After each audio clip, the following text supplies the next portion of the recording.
So let's see if I can match his standards of class also, with Guru Parampara and mercy of the Vaishnavas.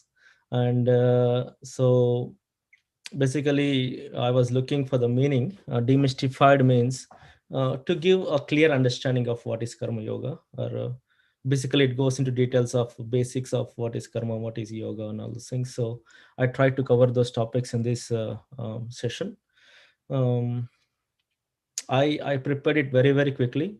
So if I make any mistakes, please point out to me and forgive me also. Okay. So let me offer my uh, prayers to the Vaishnavacharyas, so that this class can add some value to the attendees or the participants of this session. Okay. ॐ अज्ञानतिमिरन्दस्य ज्ञानाञ्जनशलाकया चक्षुरुन्मिलितं येन तस्मै श्रीगुरुवे नमः। श्रीचैतन्यमनोभीष्टं स्थापितं येन भूतले स्वयं रूपकदामयं ददाति स्वपदान्तिकं। वन्देऽहं श्रीगुरो श्रीयुतपदकमलं श्रीगुरुं वैष्णवांश्च श्रीरूपं साग्रजातं सहगणरघुनाथान्वितं तं सजीवं साद्वैतं सावधूतं परिजनसहितं कृष्णचैतन्यदेवं Shri Radha Shri Radha Krishna पादान सहगण Lalita Shri विशाखान्वितांश्च।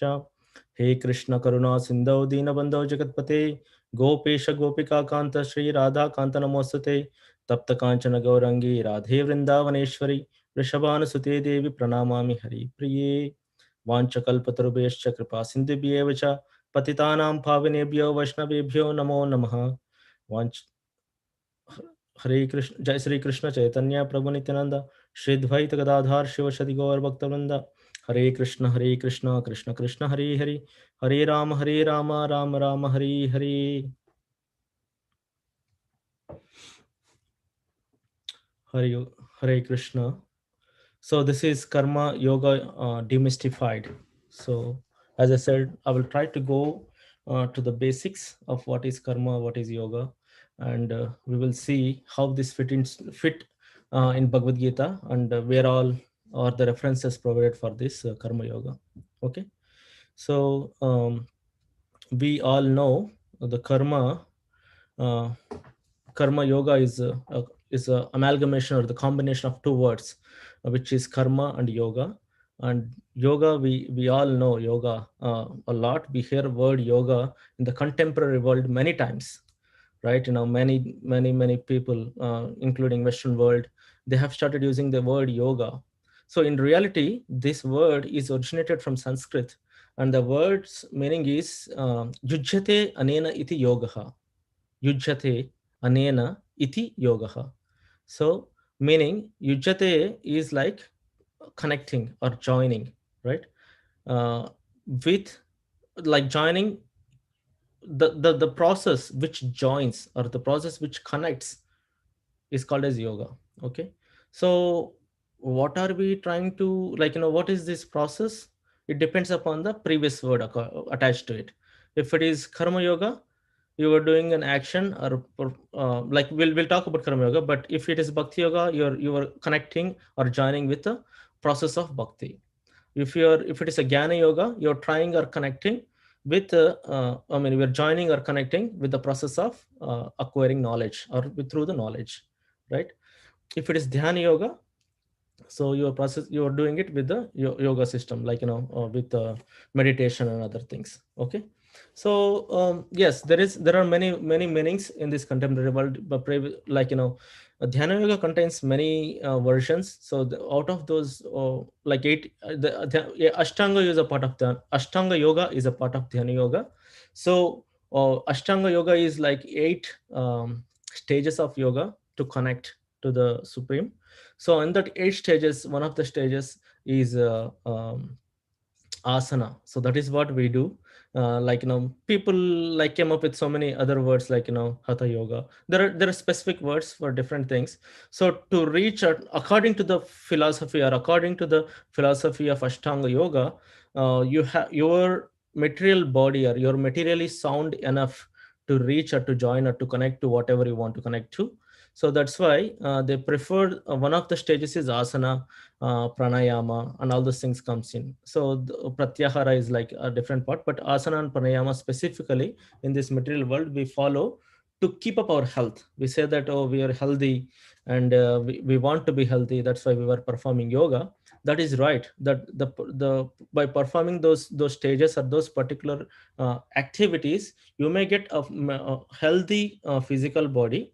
But in reality, the connection is like as a whole, if you see, it's a process of 8 stages of attaining the supreme. Okay, so but we just took whatever we want and left the other parts out. That's a different story. Okay, so now so as I said, yoga is connecting uh, to something or joining to something with what? It depends upon the previous word. The previous word is, here we are talking about karma yoga, right? So we are trying to connect or join uh, to something with karma, right? So now the question comes, what is karma, right? Is it an action? Is it a duty? Is it a reaction or a past deed? Like, what is this? I mean, what is karma? So karma has many meanings, right?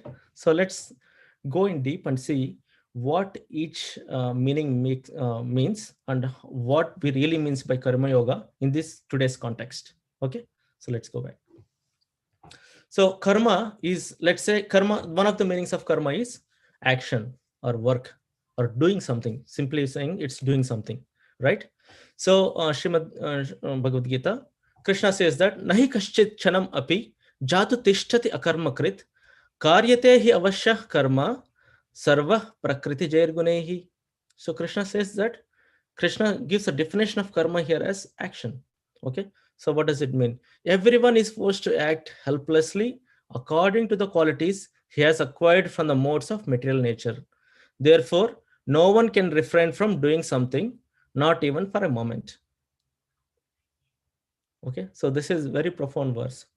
If we will come back to the last point where it says, therefore no one can refrain from doing something, not even for a moment, in the future slides.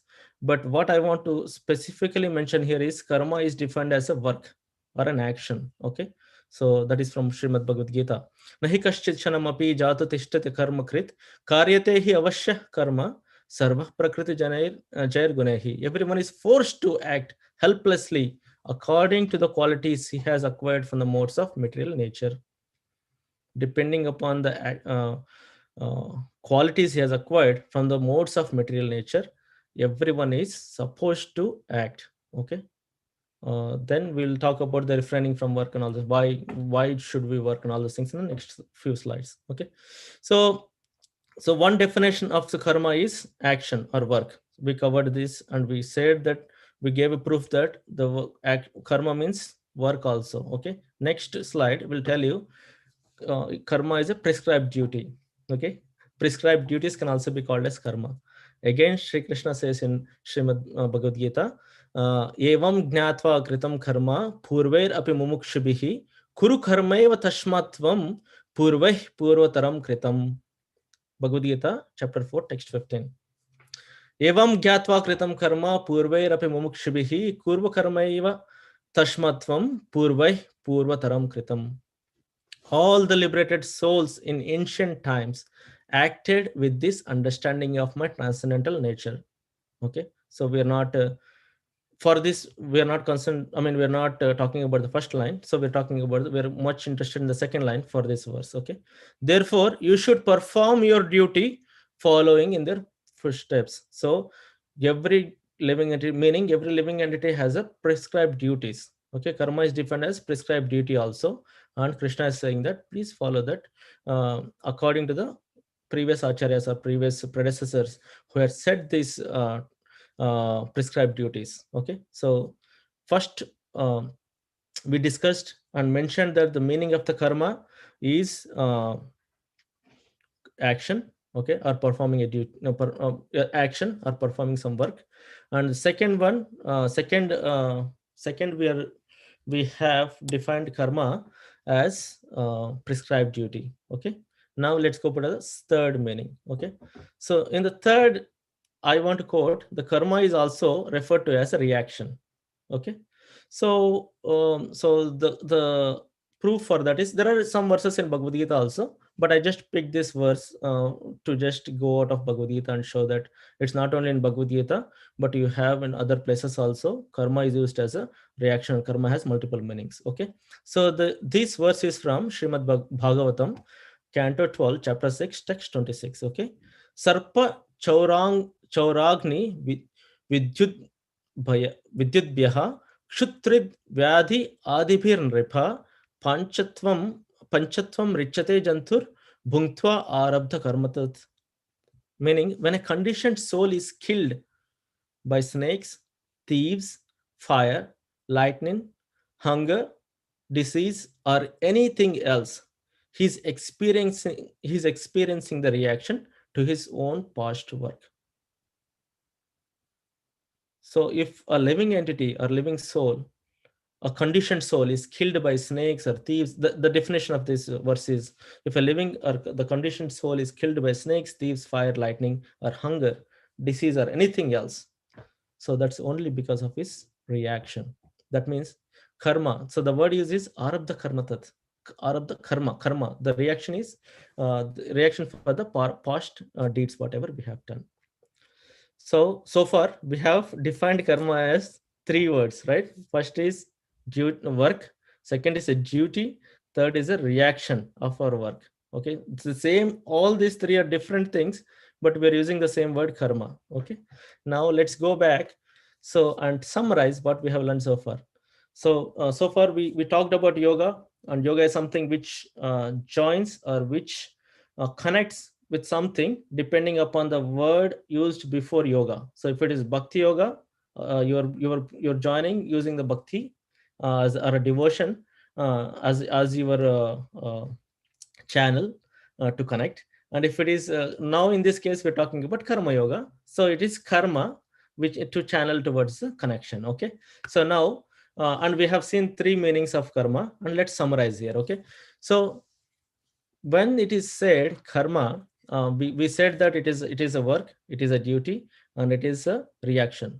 So let's talk about reaction for a couple of minutes here. Okay, let's concentrate on what is reaction. Okay, so reaction, in the previous verse, it is profound to see that the death which is acquired by a conditioned soul because of the lightning or by killing of the by thieves or diseases or anything, it will be due to the reaction. So what is the reaction here?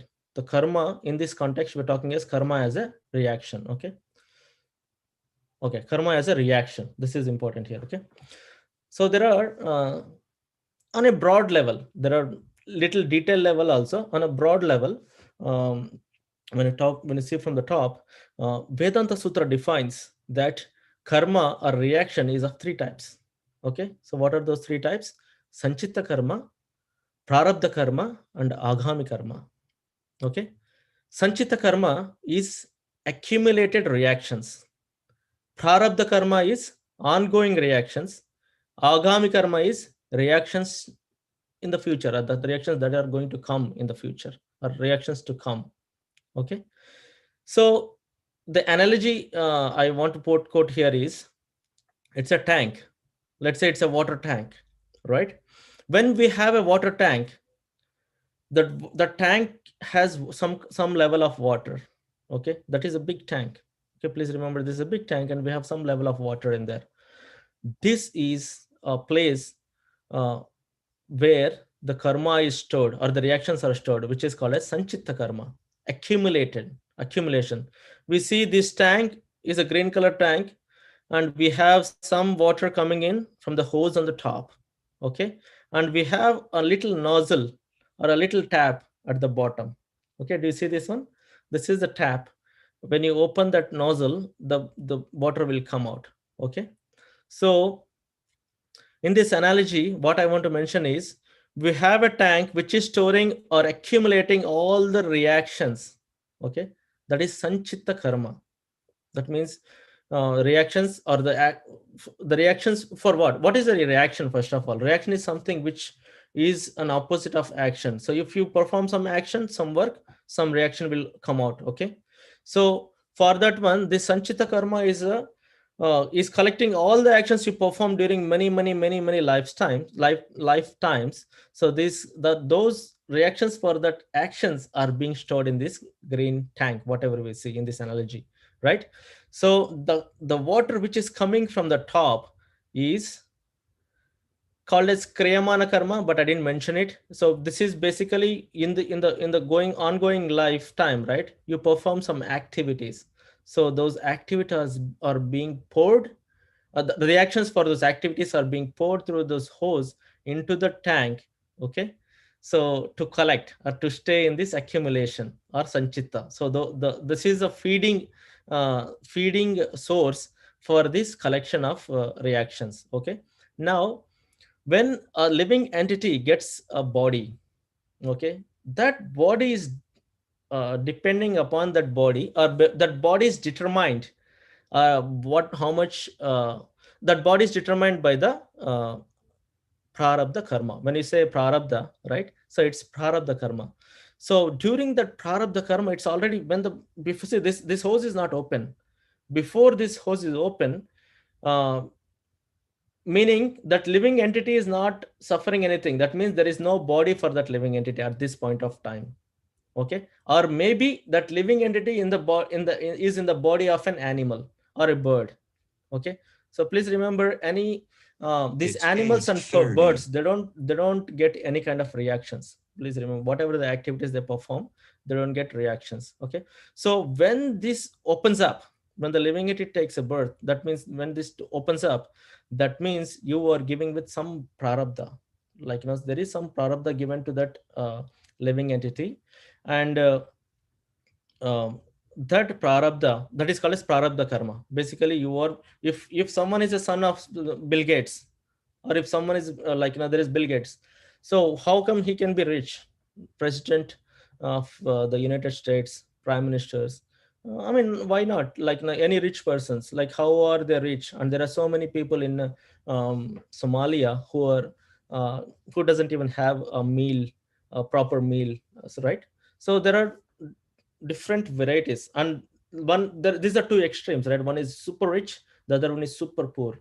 So there are like millions of variations or millions of types of uh, uh, like opulence in people, like in between those two extremes. So we are talking about only opulence, right? And if you take, there are other things, beauty, strength, right? So we have millions of variations. So these millions of variations comes from where? And why there is, if God is one, why do we have millions of variations in this world? If God is merciful, if God loves everyone, why there is this many kinds of um, variations, right? So that variations are determined by our reactions which are accumulated from the previous lives. And that a little part of that accumulation, see, if this tap is opened for that life, that means only this tap is very small tap, the tank is big, and the pouring karmas maybe depends upon, what actions we perform.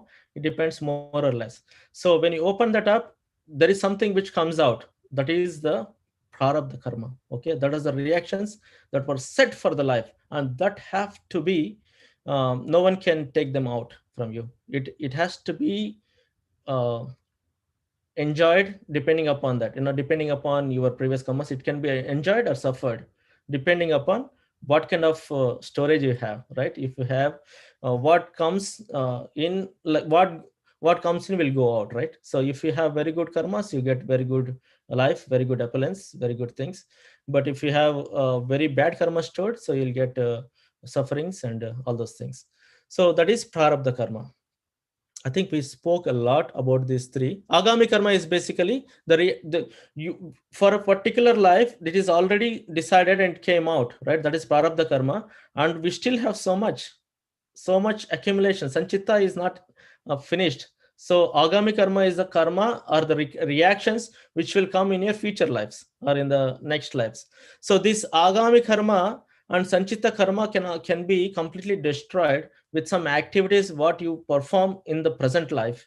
But this prarabdha karma is already given to you, so you have to go through that. Okay, so this is one of the types of karma. So far I know I spoke about so many words. That's why I want to summarize again. So we talked about karma yoga. There are two words, karma and yoga. Yoga means joining or connecting to something. Okay, and the process of joining or connecting is determined by the word before it. So if it is karma yoga, we are doing that can be joined using the performing duties. Okay, if it is bhakti yoga, performing devotion. If it is jnana yoga, performing the or acquiring the knowledge. Okay, so in this situation today we spoke about karma yoga. Karma yoga, karma means there are multiple meanings.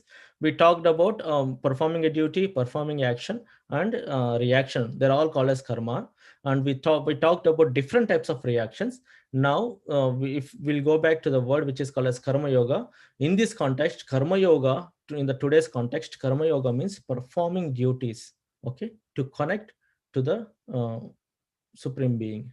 Okay, now that is what I want to say so far. And now let's go to the karma yoga, today's real topic. Okay, so activities performed by jiva or soul to join or in favor of, the activities are performed in favor of Paramatma, right? Is called as we are Atma and connecting to Paramatma, like connecting together. It is called as Karma Yoga.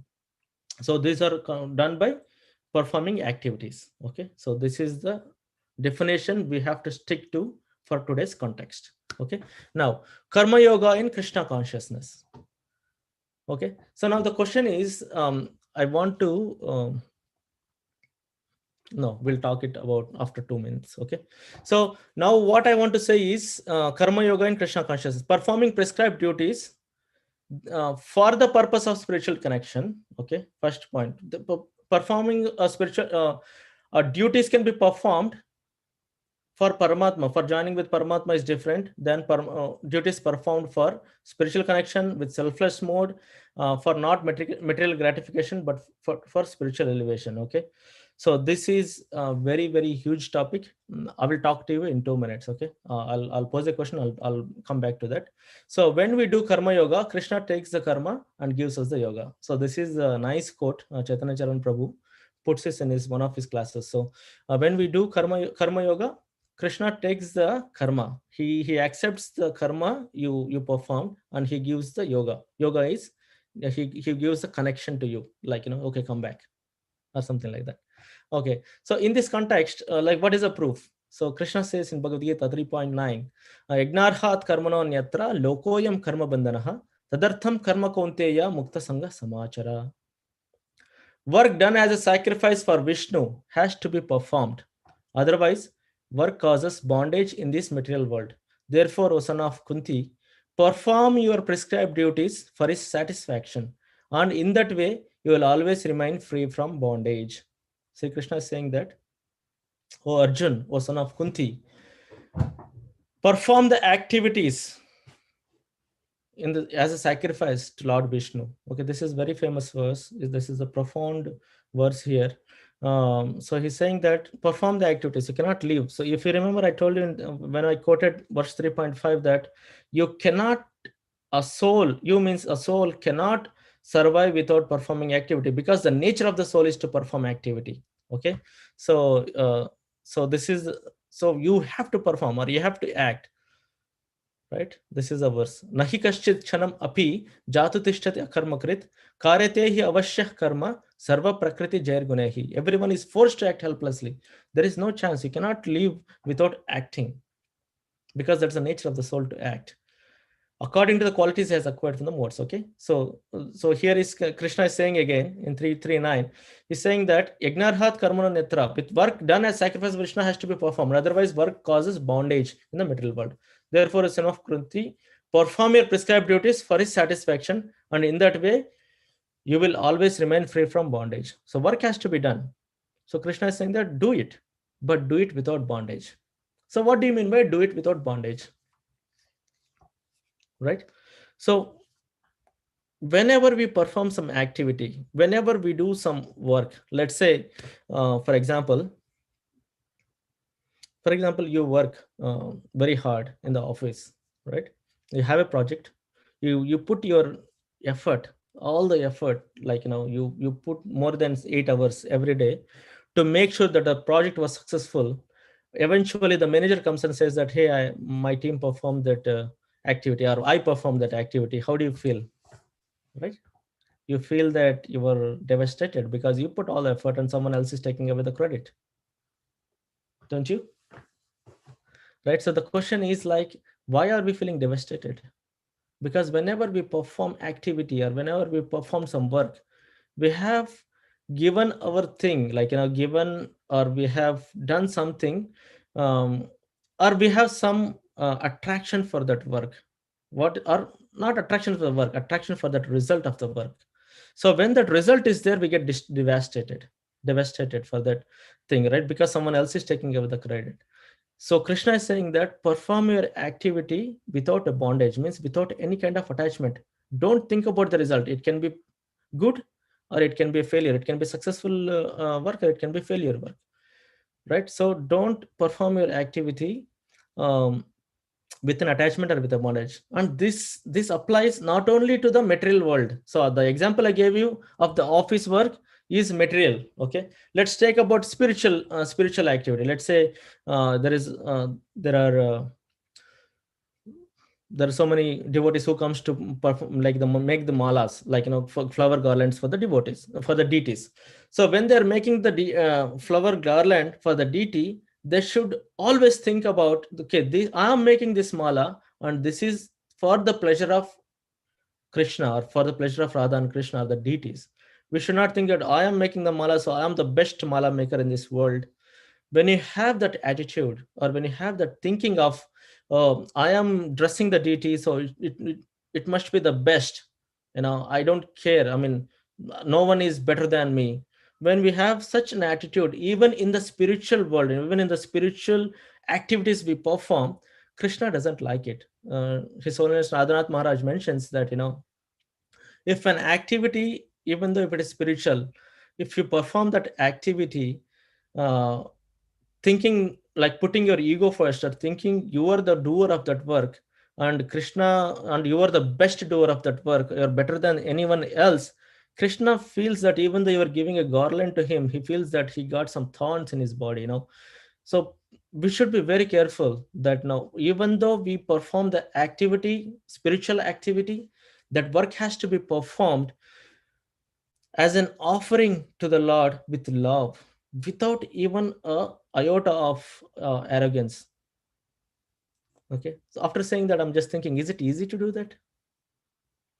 Is it really that easy to do that? No, because we are conditioned so badly that that thing always comes up. So what we have to do, we have to pray to Krishna that uh, I am in this. You should at least the first step. Once I was asking Hariram Prabhu that how do you find out if you have any anartha in your body? He was mentioning very nicely that the I like that answer. The answer is like, first step in finding out if you're doing anything wrong or anything bad is recognizing it, like accepting it, accepting that you are doing that wrong.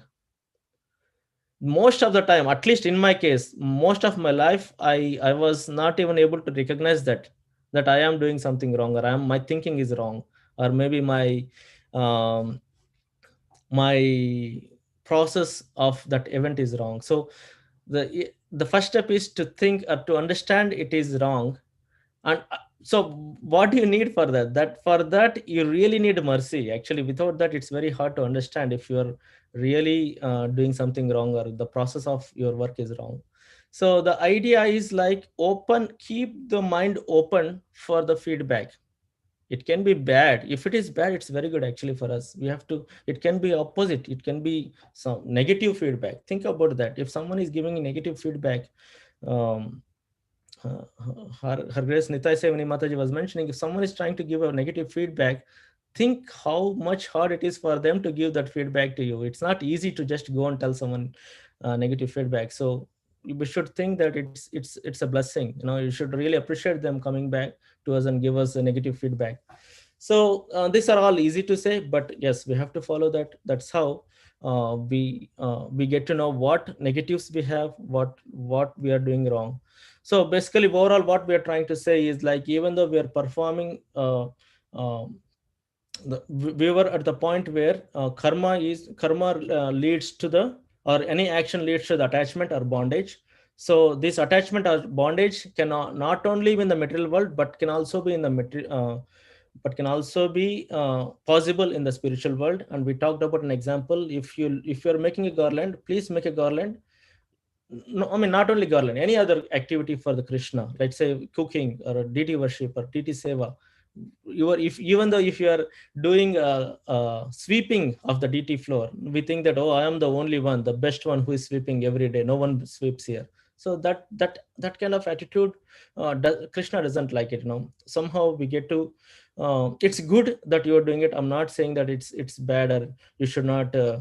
Do it. What I'm trying to say is like, whatever activity we perform, we have to perform with an selflessness, without an attachment to that activity, with only thinking is like it's for Krishna. And if he's satisfied, I am satisfied, or I mean, that's for the Krishna service. Okay. So performing activities, we talked about, we talked about karma yoga, right? Definition of karma yoga. And we talked about karma leads to bondage, and in the bondage, uh, how we can get out of that bondage, we talked about it. Okay, so we should not be attached for that. So now, I have to go. Yeah, that is, we covered 3.5, which is nahi kaschit chanam api jatu tishtati karma krit karyate hi avashya karma sarva prakriti jarguna. So now everyone is forced to work, and the work has to be performed in the right way. Now, the question I want to post here is, if a devotee is performing, no, forget about devotee.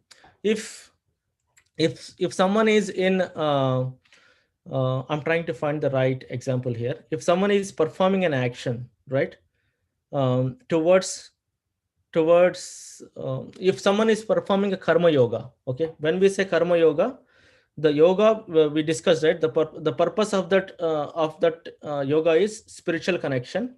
First point. Second point is with a mood of selflessness. Okay. Third point is not for material gratification, but for spiritual elevation. So when the karma yoga is defined like this, right, in these terms, if someone, like a devotee, let's say a devotee is performing some action, he's performing an activity.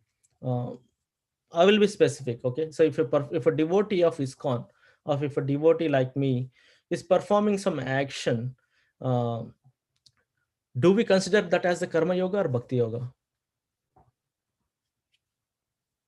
If a devotee who is in ISKCON is performing some action, do we consider that as a karma yoga or bhakti yoga?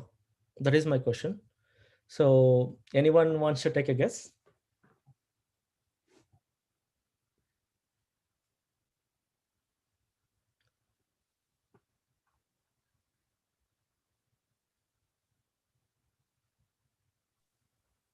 Okay. It depends on what kind of activity, Proji.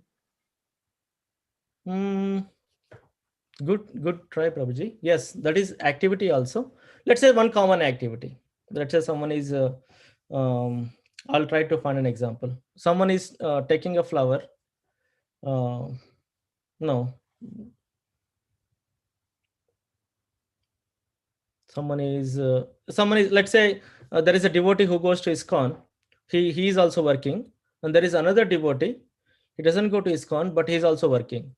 But both of them, whatever the funds they get, they contribute to spiritual activity. Okay, they both contribute to the spiritual activity. So what is the difference between these two? Are they performing karma yoga or bhakti yoga?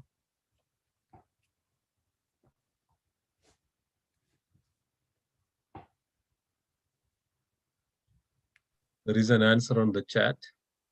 Okay.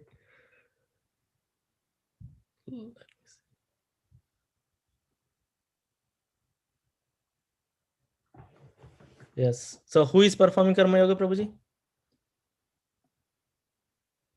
Rajesh Prabhu.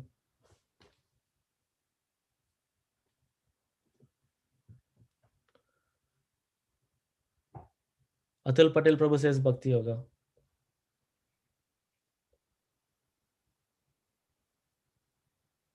Okay, I'm sorry, I don't want to take away all the time.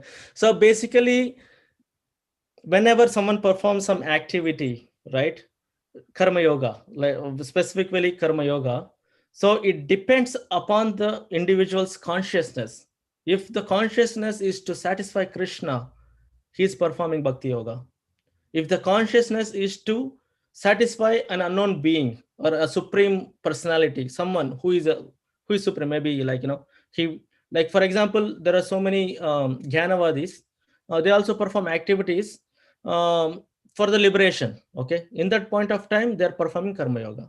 Okay, so now the where should we get this difference is from, if we see the Srimad Bhagavad Gita, chapter 3, chapter 5 is about karma yoga. Okay, these two chapters, more specifically, especially chapter 3, is talks about karma yoga performed by a personality or a living entity for the liberation. Okay, but if you see the chapter 12, Sri Krishna mentions different layers or different stages of bhakti yoga. In a ladder of bhakti yoga, please remember my words here. In a ladder, if there is a ladder to reach to the bhakti yoga is in some height, and you're trying to reach to that bhakti yoga, there is some process called as karma yoga also.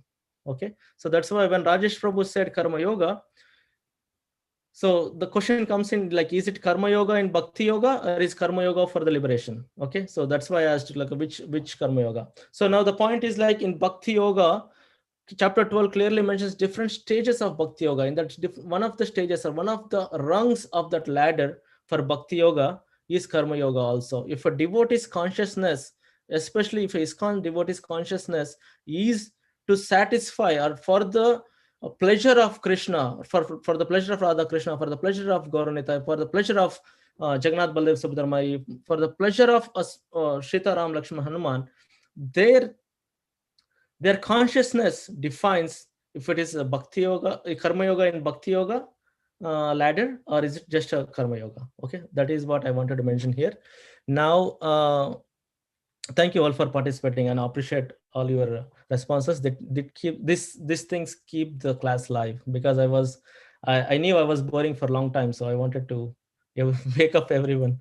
Okay, now that was one thing. So when we already talked about bhakti yoga, let's touch base a little bit about bhakti yoga. Okay, also, so far, just to give a summary what we have covered so far, then I'll move a little bit to bhakti yoga, then we'll close the class. Okay, so we talked about what is yoga, what is karma, and what are the different types of karma. Karma has many meanings, right? Action, duty, and reaction. It's the same for same three things, but used, I mean, three things used the same word, karma. So we talked about different types of reactions. There are three, on a broad level, there are three types of reactions: sanchita karma, prarabdha karma, and agami karma. And then we talked about the importance of karma yoga. So what happens when we perform karma? We get a bondage or attachment, right?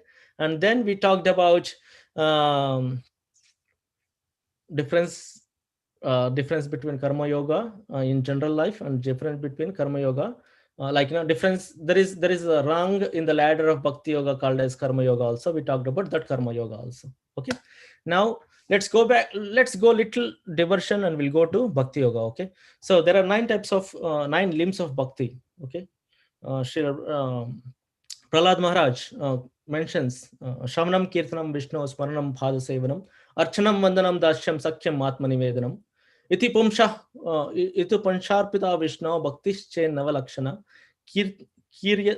Kriyate Bhagavati Adha Tanmanye Ditam Uttamam. So Srila Prahlad Maharaj mentions there are nine types of nine limbs of bhakti devotion. So the one of them is Shravanam, Kirtanam, Shmaranam, Padasem. Like these are the different versions. So Shravanam means hearing. So we hear, that is also an action. Okay.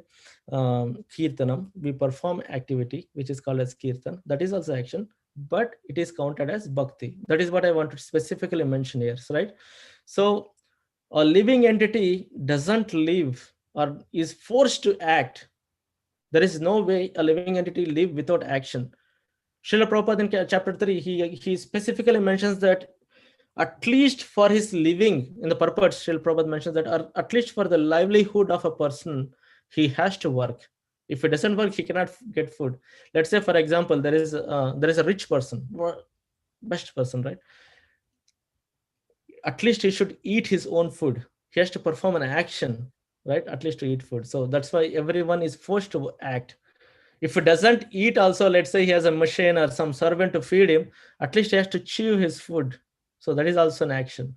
So everyone or every living entity is forced to act. So in that case, if you perform your activities for the pleasure of Krishna without any attachment, that is called as Bhakti Yoga. So here also we see the karma, activity being performed. Kirtanam, we perform such a beautiful kirtan. Our Aro Prabhu and his family, they amazing. I mean, for the last 1 hour, um, they performed an ecstatic kirtan. That is an activity. So what is that activity? That activity is without any attachment to, for the pleasure of the deities. There is no difference between the Krishna and Krishna's name. Okay, so we'll see that in the next slide also. So these are activities: smaranam, pada sevanam.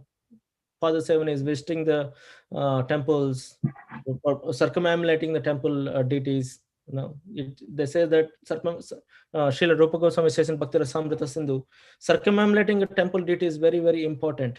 That is one of the sevas, very important. But somehow in our temple we don't have that facility, but that has to be done. Okay. Archanam, we have to do the deity worship. Vandanam, Dhasyam, we have many examples. So we see this in the picture where all the Dhasyam. Hanumanji was very perfect Dasya. He showed what a Dasya should be. So he is an exemplified personification of Dasya, servitude.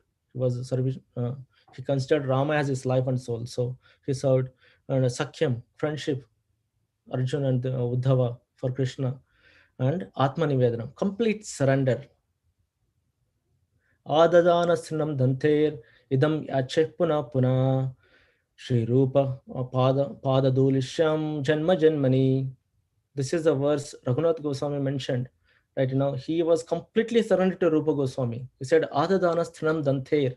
In between the teeth, I hold the grass, trinam, grass sticks or grass roots in my teeth. That means it is the lowest level. You have surrendered. I have no word to say anymore. So that is the level of surrender, um, or examples our acharyas has provided us to us. So when you surrender to Krishna, you have to surrender in such a way that you don't have anything to say. Whatever comes to you is because of Krishna. When you hear that, when we have that Atma Nivedanam, it's very hard because of the conditioning we have. But when we reach that stage of surrender, Krishna will take care of you, each and everything. Krishna is the Lord of this universe, not this universe. He is the creator of this universes. When Andantarastha Paramana Chayantarastham, when Krishna is lying, when Vishnu is lying on his Shesha, Ananta Shesha, from the pores of his body, universes from, like, think about that. From the pores of his skin, universes are emanating. He is such a big personality, and what the issues or the problems we get in this world are very minute for him. It's like, if someone says, hey, can you lift a ball of cotton? That is also a big thing for some people, but for Krishna it's very easy. He can completely eradicate all of them, all the problems, if we surrender to Krishna. So that is very, very important. Surrendering without any expectation is called as Atma Nivedanam, complete surrender. So if we perform that activity, what is the activity here? Surrendering to the Lord without any expectation. What may come, doesn't matter. It can be anything. That is Krishna. That is the surrender. Without a question asked, Krishna, why are you giving this to me only? No. Krishna, I am your servant. Take care of me. It's up to you, whatever you want to do with me. Right? Chaitanya Mahaprabhu mentions that, you do whatever you want to do. You trample me, you do whatever you want to, but you are my life and soul, life after life. You are the only one for me. That's what Chaitanya Mahaprabhu mentions in Shastakam, right? So that being said, I want to go to the last verse, which is this one. Let me. What happened to this? Okay, there is some glitch. Okay, so basically what I want to mention here is the best activity we can perform in this Kali Yuga is Sri Krishna Sankirtanam, right? Hare Nama, Hare Nama, Hare Nama, Eva Kevalam, Kalav Naste, Vanaste, Vanaste, Vakatiranatya. Three times. There is only one hope, only one hope, only one hope. There is no other thing, there is no other thing, there is no other thing than Harinama Sankirtana. So that is what we have to perform.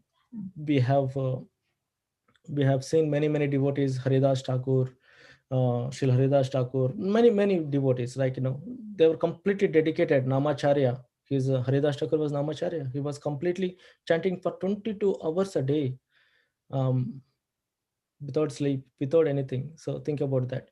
And we have many examples. I see. I don't want to embrace or something like that, but embarrass or something. But I felt that, Amritananda Prabhu is amazing in chanting. He chants every day, every morning. Yeah, and the best part is he always keeps his video open. I can't keep my video open all the time, but he keeps his whole video open, and it's inspiring to see devotees like in our community also. So thank you all for giving me this opportunity or setting examples. I tried to share what I felt is important. This may help you, or this may actually. This is 9 o'clock. This is mostly for my purification. Every time I give a class, I learn so many new things. So that is helping me that way. And thanks for listening to me. And please pardon me if I have done or said anything wrong, because I know it was too much of uh, philosophy today. I felt myself.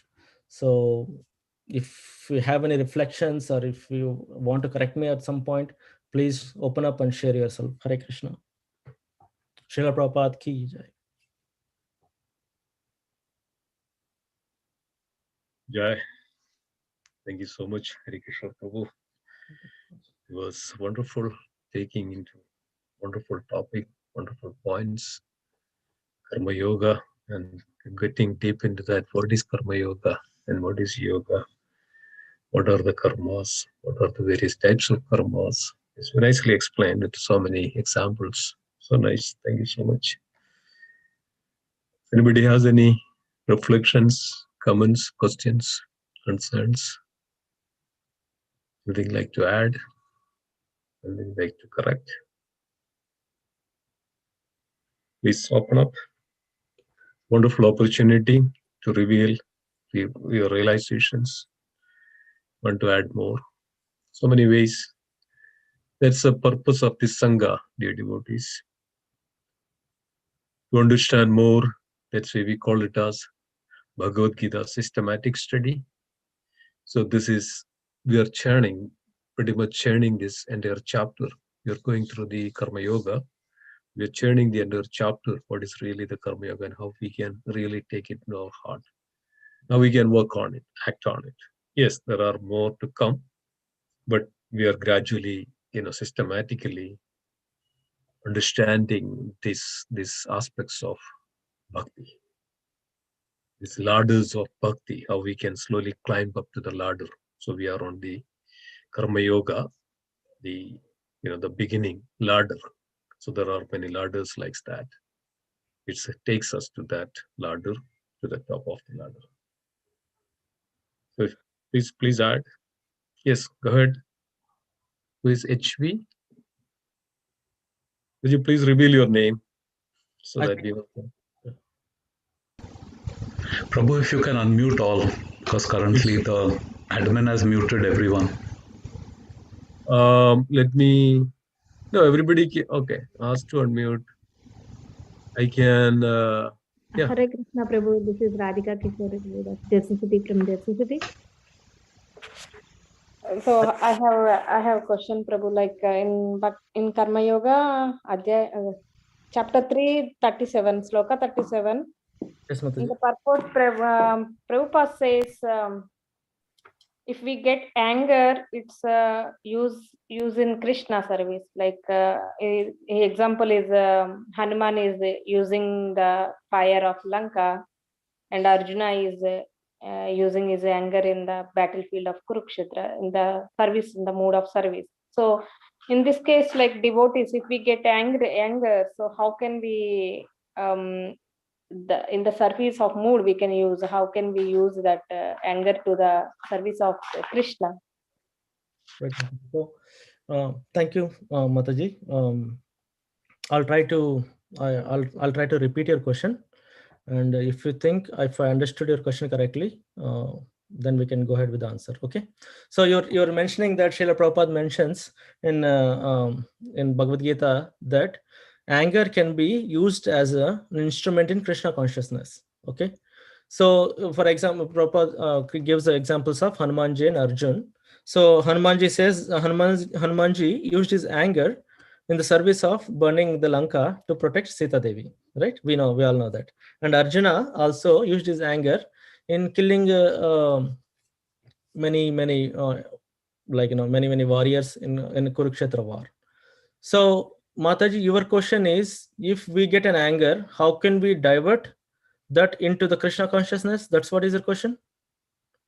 Or if how can we as personally can we use our anger, I didn't understand the question correctly, Mataji. So the last part, how can we engage our anger into the Krishna consciousness? That's what you're saying. Prabhuji, can you please unmute? I think it's something is happening here. Yeah. I think everybody can unmute themselves. I think everybody has to unmute themselves. Yeah, correct. Yes, Prabhu, yes. That is the question I am asking. Like, how can we use our anger into the Lord's service? So yeah, I think it's in the purport, the last paragraph of the purport. Srila Prabhupada mentioned that, Hanumanji and Arjuna all actually employed their lust and wrath to the service of Krishna. So Mataji is asking the same, how we can employ our anger into the service of Krishna, right, Mataji? That's we are understanding correctly. So I think, Mataji, you should take some management position in Krishna consciousness. Then you can show your anger and divert that anger to lead the projects now, lead some kind of activity. For example, for the festival, if when we celebrate a festival in temple, right? It's not easy. There are many activities that has to be performed to make sure that the festival and the activities are done properly. Right. So sometimes, for example, Srila Prabhupada mentions that, there are authorities in the temple, for example, temple president or some other authoritative devotees, according to their sevas, they can use their anger to divert and make sure that, the activities are performed properly for the pleasure of Krishna. Okay. So that is again utilization of the anger for the pleasure of Krishna. Why they are showing anger? Because by showing that anger, they want to ensure that the activities which were arranged for Krishna or organized for Krishna are nicely performed. Okay. So now how can everyone engage? It's an individual case basis, Mataji. But the concept or the question here is like, is your anger is qualified enough to satisfy Krishna? That is the answer I can give, Mataji. So it is individual case basis, depending upon what kind of activities you perform. It can be lust, it can be anger, it can be anything. So it has to be performed for the satisfaction of Krishna. And if you are satisfied that that's particular activity what you perform, and if you want to show anger in that, and by showing that anger, that can make the Krishna consciousness or it can fulfill the final goal or the end goal of that action is for the pleasure of Krishna. Yes, you can show that anger, Mataji. Does it make sense?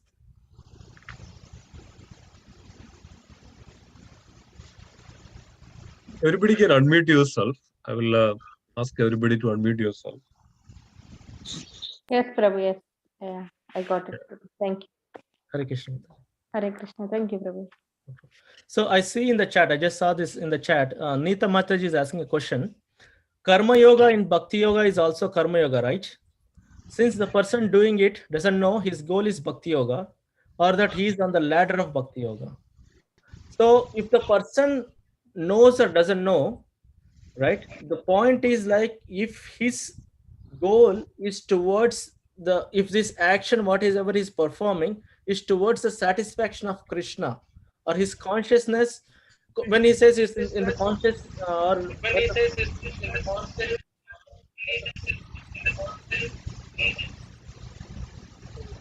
okay. So the goal should be the satisfaction of Krishna. Their action, they're performing.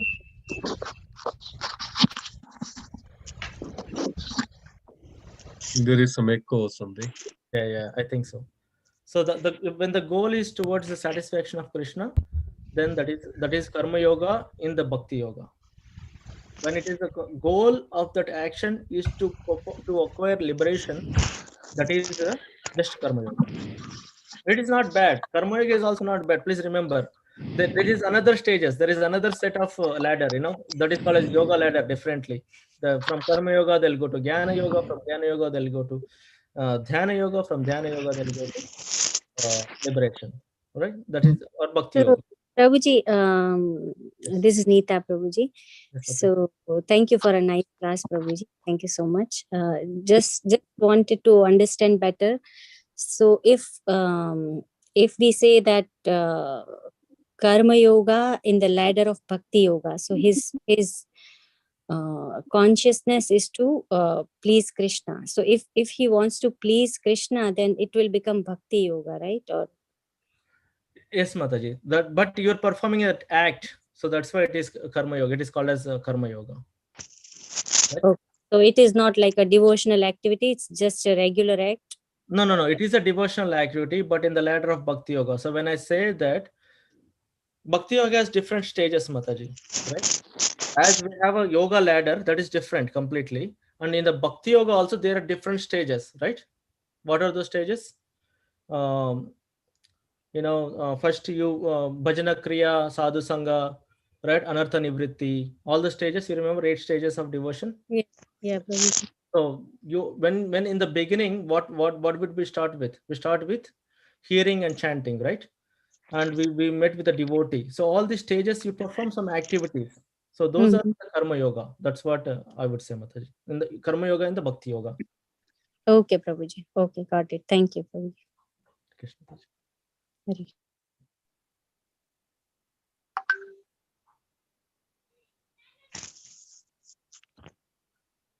Okay.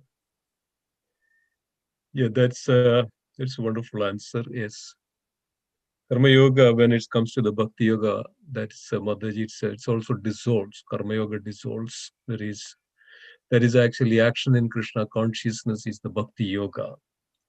So action in Krishna consciousness, bhakti yoga. Action in our own self-interest is karma yoga, but that is if that connects to that is karma, but that connects to Krishna, that's karma yoga. But then if we do that in action for Krishna, that's a real karma yoga or action in Krishna consciousness, that's bhakti yoga. Karma yoga, there are 2 chapters. Third chapter, if you also look at the 5th chapter of Bhagavad Gita, which gives the perfect answer, that is action in Krishna consciousness. So if we do things, but for this pressure of Krishna, Harikishore mentioned, that's become bhakti yoga. Then that karma yoga dissolves, but it becomes bhakti yoga. That's not anymore. The other question, Madaji, the anger side of it. So I think we always look anger for everybody else. We never anger for ourselves. Have you ever thought of this, Madaji? We always anger for everybody else, but we are always say that we are completely right. We never anger for ourselves. So that's also a service. We can anger ourselves. We can check ourselves. We can. Bhaktivinoda Thakur says that before you go to bed, when you get up in the morning, you beat your mind with chappal, and before you go to bed, beat your mind with broom. So that is an act of employing our own service, our own wrath or lust or Krishna service. So we can check ourselves every moment. And are we selfish or are we selfless? So if you are selfish, can we, as Harikishore Prabhu mentioned that, the Hariram Prabhu's question, we should accept that, we are wrong. We have the, our deficiencies, our lack. So are we doing something for it? So we should anger ourselves first, rather than anger somebody else, because of which all the problems come from ourselves. So we should anger ourselves for the service of Krishna. Am I getting up early for chanting? Am I making myself for attending the classes? Am I putting myself for hearing the, Krishna Katha? Am I putting discipline in my life to take time to chant the holy name? So many ways. Am I doing, at least significant service for Krishna? Am I doing some significant, contribution towards the, Krishna service or devotees? What am I doing? So this wrath we can, then only we can really come out. Otherwise, we always outward, we never look inward. So that way we can also employ our wrath, everything in the service of Krishna. Wonderful class, Prabhuji. Thank you, Harikishore. Very nice. Anybody else? Anybody else has anything to add?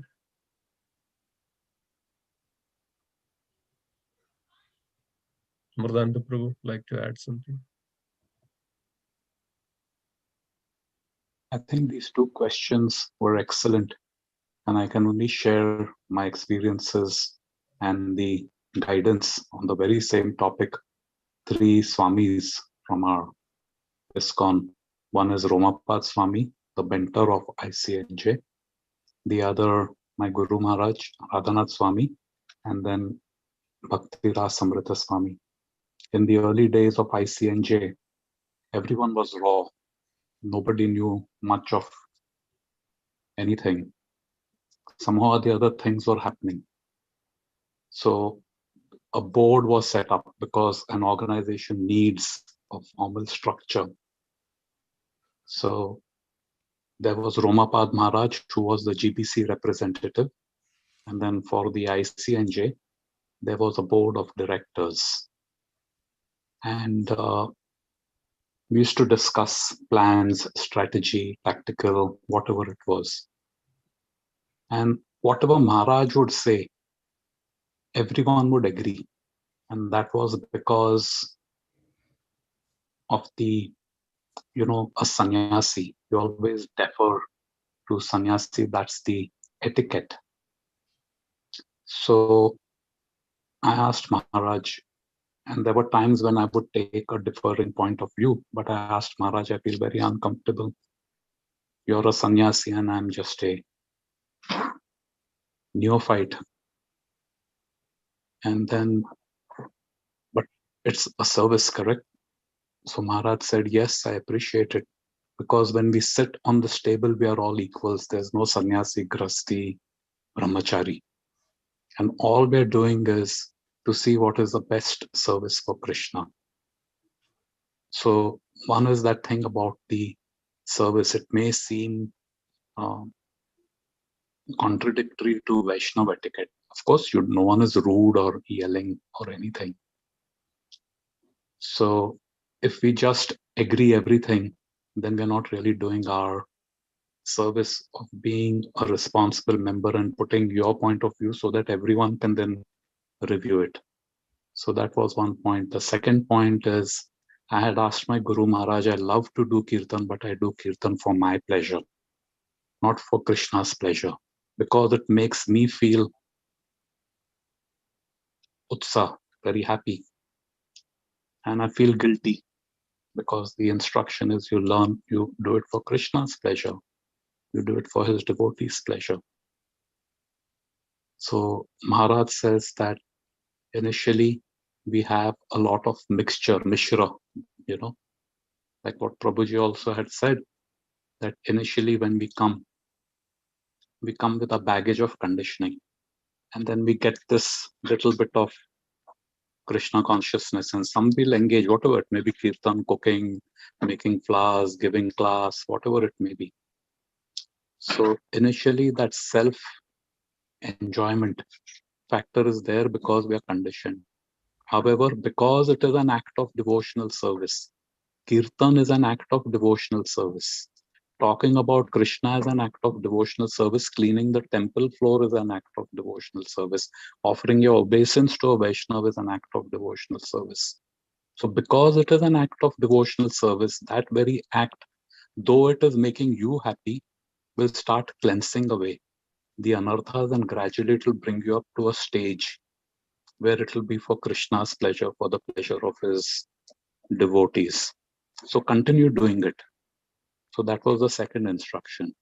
The third one was about anger. Bhakti Rasamrita Swami, in one of his class, I think it was, he had mentioned, that anger. Now, anger is a double-edged sword. And like what Simeshwar Prabhu said is, first, if there is anger, get angry with yourself. Bhaktisiddhanta Saraswati Maharaj said, right, when the faults in other delude you, stop, introspect, find faults in yourself. No one can harm you if you don't harm yourself. So that anger, the first thing is use it for yourself. So many examples he gave, nice ones. I can't get up in the morning. I can't do this. I can't do that, whatever. The other is, if at all there is somebody else's act which has angered you, and rightly so, you're correct. To give an example, you're in the DT kitchen. DT kitchen is different than the regular kitchen where large-scale prasadam is made for the congregation. So the DT kitchen, the standard is very high. Everything from the utensils to the food to the, of course, everywhere it is high, but there it is, you have to be very particular. Now you are in the DT kitchen and you notice that the cooking vessels, after it is cooked for the DTs, the cooking pots, they need to be washed. But what happens is, because we start doing service continuously, it becomes routine, and then we don't pay attention to detail. This is human nature.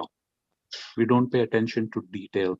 So you may see a pot which has become black from the outside, and then you will get angry. It may anger you that how can the deity's food be cooked in this? That is your level of love for the deity which has made you angry. It's not your pot which is being cooked for, it's for the deity. So you get angry, it is justified, that anger. But rather than yell at the person who's doing the washing of that pot, take a scrubber and apply all your might to clean all that black soot which is on the pot. Because until and unless you don't have a relationship of love, this is very important. If I don't have a relationship of love with the offender, I may be right, but I will do more damage to his bhakti and my bhakti and the relationship, whatever we may have.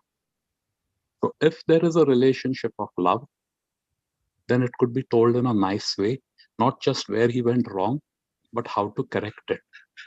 But if there's no relationship of love, you're better off doing it yourself and correcting. You can't change the world, but I can change myself. So these are the three points which were relevant to Mataji's, both the Mataji's, Nita and I don't know the other Mataji's name, who asked. So, thank you. Very nicely explained, Prabhuji. Amazing. With examples. All Maharajas, I'm just a loudspeaker. The instruction is coming from elsewhere. The instructions everyone gets. The point is like remembering them, implementing them is very important, and sharing them is also another aspect, and you are doing it, Prabhuji. Thank you. Harikishore. The other point, if I could add very quickly, is how do we know, like initially it is for me, it gives me pleasure. How do I know that I'm making any progress? When will I come to know? And there are certain milestones or benchmarks. Initially, I'm giving Kirtan as an example, okay?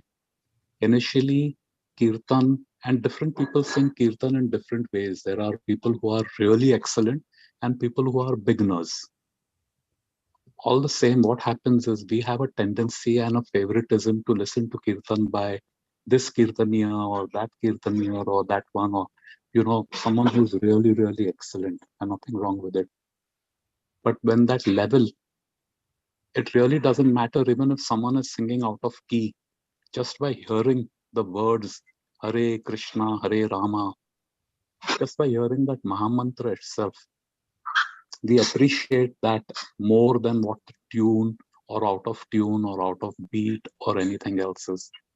At that level is a thing that, yes, I really appreciate, because we're not looking at the packaging, we're looking at the content.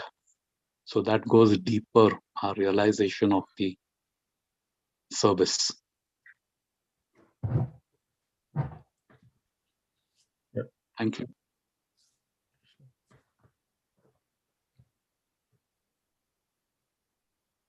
Okay, wonderful. Anybody else has anything to add? Prabhuji, I have one small doubt actually.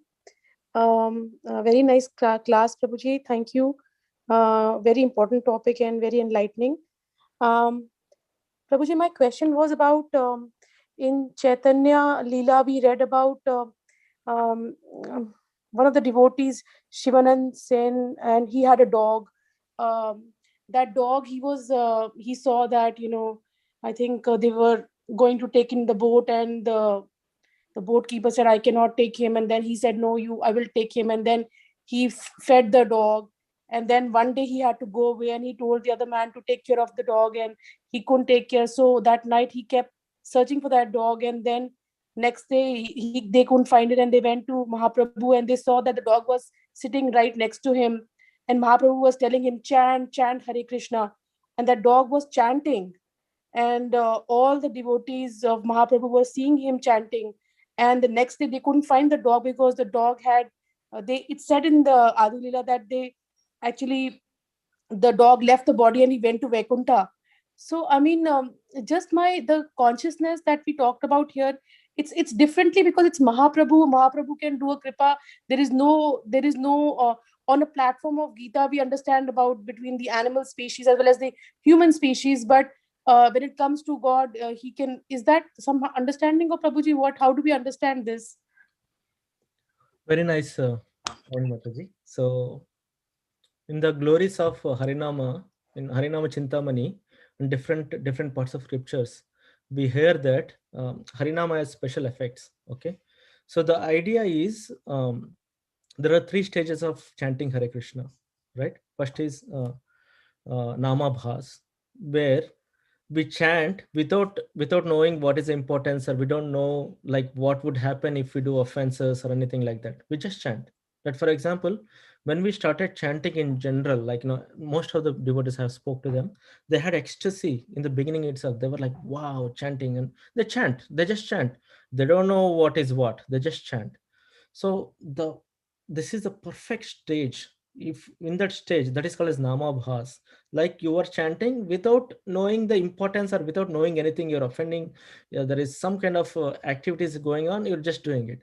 The third stage is Shuddhanam. Okay, so in the Namabha stage, if you perform the activity and you leave the body, that is the perfection actually. So when Sri Chaitanya, the first point is, yes, it is Sri Chaitanya Mahaprabhu who has empowered the dog to take that.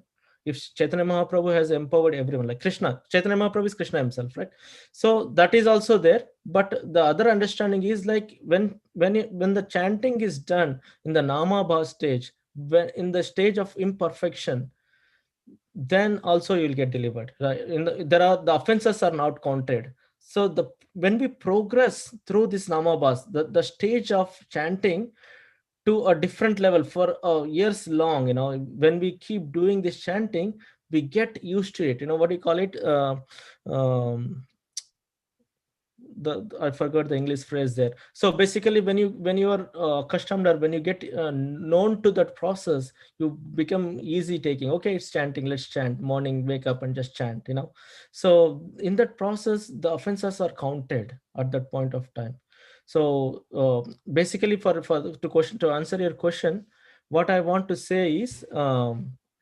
That was an Amaba stage. That is the beginning stage of chanting Hare Krishna. And in that stage, the offenses and everything will be removed. All the sins are removed basically at that point. And there are no offenses counted at that stage of chanting the Hare Krishna Mahamantra. So possible that the dog or anyone in that stage can be liberated right away. For example, another example is Ajamila, right? Ajamila, he was a brahmana before, but he was accustomed, he deliriated from the process, and he went into different activities. And when he called his son, he called Narayan, his son basically, and he took the name in the Namava stage. That's what they say. That's why he got a second chance of going to Haridwar and get him delivered. So that is also an explanation by some acharyas. Some acharyas mention that also like that. So when the name is taken in the Namava stage, then there is a chance of liberation. So and also, I mean, we cannot deny the fact that it was Sri Chaitanya Mahaprabhu himself, encouraging the dog to say Hare Krishna. So that is also there. Okay. I hope this helps. Prabhuji, there are two things I want to ask. One is not asked. One question is a question I want to ask, and the other one is, when I went to New Vrindavan, the devotees there were telling about a very famous story. It's also on the front of the temple. This I've also stated this story many times to you, because many times to other devotees, because it's very remarkable to my understanding, and and that was about the black cow. 9:30. Kalia. You know about that story, Prabhuji? They said that when Srila Prabhupada came in 1970s, there was this black cow. He spoke something in his ears, and then that cow was very happy, and something like this is a pure story. And then after a few years, when he came back, the Kalia guy was on the top, and Priya Prabhupada was very down. And as soon as she saw him, she came rushing from the top, as if she's like, this is a very famous story of New Vrindavan. It's also mentioned I have a picture of it also in the calendar of New Vrindavan, and it's also mentioned. So that's one beautiful story, that how this works. Naam, like you say, the Harinam work. It has magical properties. So what to talk about magic? Krishna is a magic himself. How he works with devotees, how Prabhupada works. It's so difficult to understand. But yes, Prabhuji, my question here is that I have seen this in the general activities also, is that when you acquire some certain thing that is new, you're very excited about it, because it is a new thing that you are trying to endeavor into. You feel like, oh, I want to any activity for that. But instead of the spiritual is a little different when we talk about it. But when you engage in any new activity, you feel very enthusiastic. You want to get up in the morning, you want to do all the things. But suddenly at a certain stage, and you feel like, my life's changed.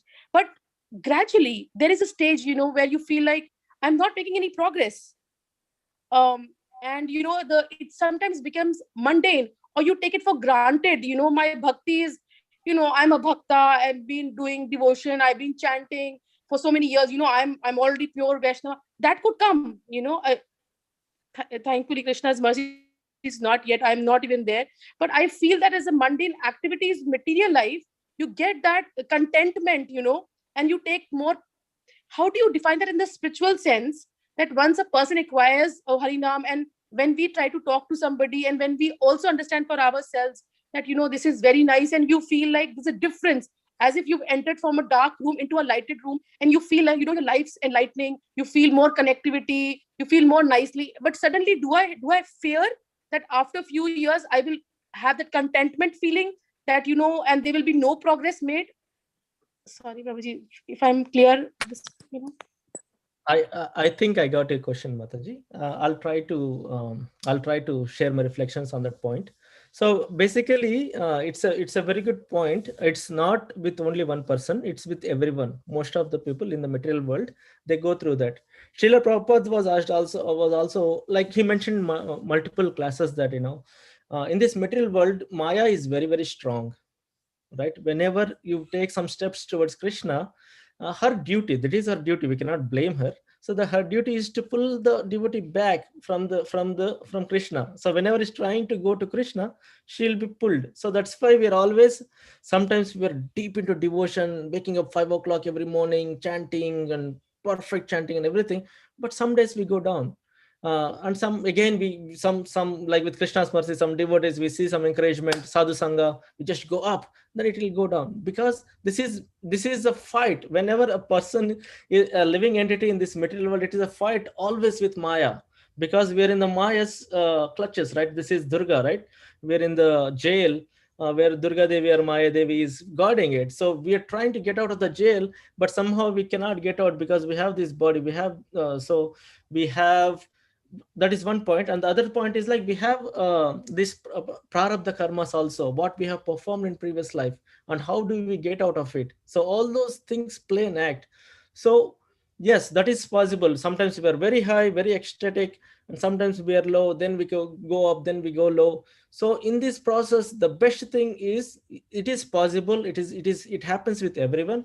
So but please stick to Krishna. Like, no matter how bad it is, Krishna is very, very merciful. His Lord is very merciful. What He doesn't even mind, we have done so many things all these lives, and in this life also we have done many, many wrong things, eating meat. I did it. I mean, eating meat and all the stuff. But somehow Krishna is merciful. He still sends his devotees. He still sends his dear devotees like Srila Prabhupada to uplift us. So in this process, like His Holiness Bhakti Char Maharaj always mentions that, do whatever you want to do, but please don't leave ISKCON. That is the thing. Please don't leave this bhakti. No, it doesn't matter. Sometimes we are down. Sometimes we may go to the heinous level, but still, in Bhakti Rasamrita Sindhu, chapter 5, Srila Prabhupada mentions that, even though if someone falls down from the stage of bhakti, we cannot blame him, or we cannot, in the sense like that person still has a chance to come back up. We fall down because of the Maya, we fall down maybe because of some prarabdha karma, but the chances of him coming back is always there, because once you touch the Krishna will not leave you also at the same point. Krishna is looking at you. Krishna has seen that you have done some effort to take a step.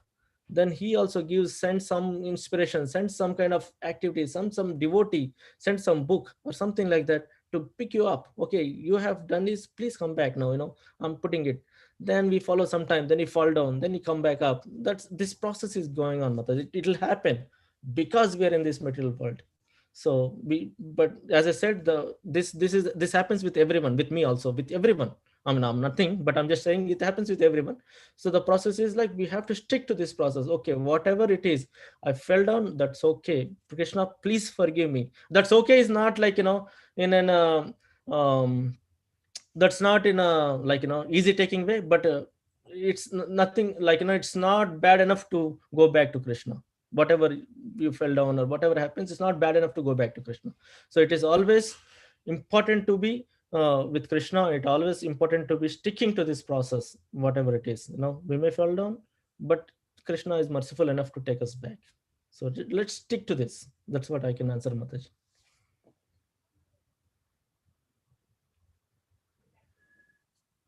Does it help? I think you're in mute, Mataji. Like you can't unmute. Yeah, I can do it now. Yeah. Thank you, Prabhuji. Thank you so much. Prabhuji, my little understanding was, since I haven't gone to that stage, and just that little bit, sometimes that thought comes because, you're living in a material world and trying to understand Krishna, who's, how can you understand him? But what I have read through big devotees, so many, Endra Prabhu and all, they emphasize that this is the spiritual world, and the names of Krishna is just like infinite pot. With the material, there is always a contentment that it's only limited. But because it is Krishna, which is unlimited, the more you do it, the more you enjoy it, and it makes you more feel like having it more. So those names of Hari are so that they make you feel like I want to have more, and there is never a stage of contentment. I've heard these, but I haven't got a stage to experience it. I'm still going through it. I still don't enjoy the names of Hari so much that I've seen the devotees enjoying. I'm not at that stage of their, where I relish the chanting so much. I'm not there. But I somehow want to be with the devotees that one day I can acquire a little stage and little taste of Krishna's names. But I thought of asking you because you are a senior devotee, Prabhuji. I'm also trying to enjoy that relish those names, Mataji. I'm also in the same boat. I'm trying to, please bless me, and all the devotees, please bless me also, so one day I can also enjoy the words, enjoy the Hare Krishna Maha Mantra. I'm also Yeah. trying, Mataji. Everyone is trying, most of them. So I am also one of them. So you are not, you are maybe much better than me. Prabhuji, Prabhuji, in fact, sometimes I wonder how come those pure souls are able to enjoy, and even Amritananda Das Prabhu that you mentioned, he can chant. I've seen him. I've seen his. He did the kirtan 2 days ago in the temple and very nicely, But I somehow still I'm not at that stage. It requires more purification, but I am there. It's better than yesterday, so I'm sure tomorrow will be better than today if I keep following. So. Yeah, so Shil Prabhupada mentions, right, fake it until you make it. Unless we practice, if I don't enjoy kirtan, doesn't mean that I don't attend the kirtan. Does Yeah. it makes sense, right? So Shil Prabhupada mentions that I know, like, material world people doesn't enjoy the bhakti, but at least try to do it. Keep doing it. Someday or other you develop the taste for that, and the conditioning of the soul is so much that so much of dust, it cannot feel that importance, it cannot feel that, or it cannot experience that ecstatic situations from the kirtan or from the harinama. So we just have to keep doing it, so that one day the layer by layer that conditioning will be cleared, so that we really gets that experience, that then we'll feel someday. That is the hope. Yes, Prabhuji. Thank you so much, Prabhuji. Thank you so much.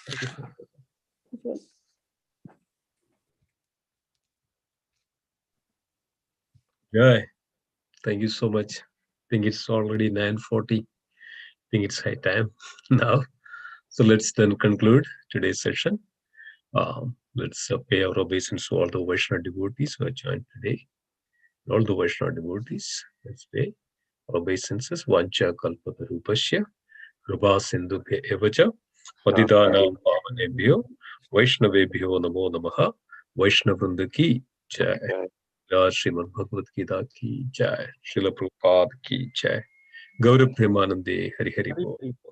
I'm not sure who is speaking tomorrow morning. Was there any mail? Let me check. 1 minute. Prabhu. Sorry? Shrutakirti Prabhu. Tomorrow morning. I didn't check actually. Okay. Yeah, please join tomorrow 8 o'clock. And also we have chanting from tomorrow morning 5 to 8.